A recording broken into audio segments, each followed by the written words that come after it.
mga katiki. Ayun, at check natin yung solar inverter natin. Na-install nga natin kahapon.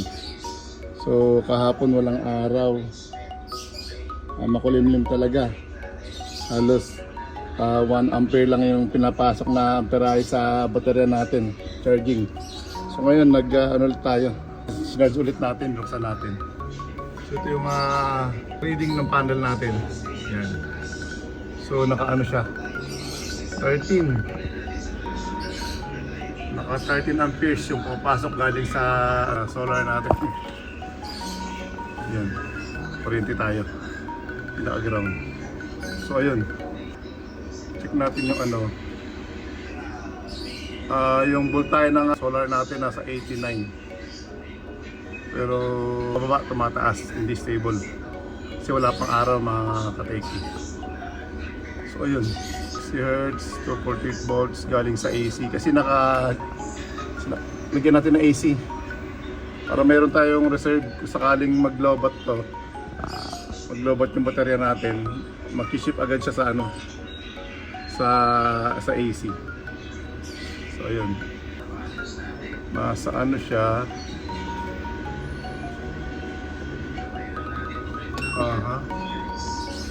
27 volts na yung baterya natin.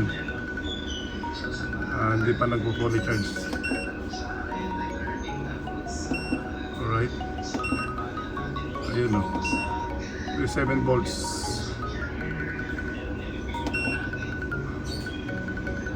$368 watts yung galing sa sa panel natin. 13 amperes ang papasok. Yun. So output niya 230 volts AC.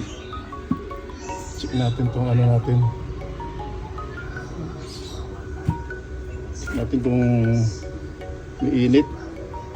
Hindi naman umiinit. Baterya. Wala. Hindi siya umiinit.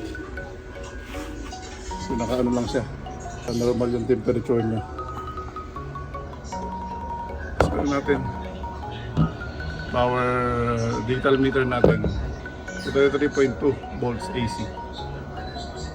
Yan. Wala pang watts na consumer. Pero wala pa tayong kinakabit. Kaya natin mag fully charge siya. Alright, nag-ground ako kanina. Ang lakas ng ground. Kailangan malagyan natin ng wire groundings natin. Pag ganun. Saba natin dito. Lagyan natin ng rod dito. Ibabaon natin. Request yung natin, solar panel natin. Lalagyan din natin ng groundings. Alright. Ito. Groundings ng solar panel. DC SPD. Tsaka AC SPD. Power surge yan. Para just in case sa mga bidlat, tamaan. Hindi masira yung ating mga gamit, mga panel, tsaka itong ating aparato. Alright, yun. So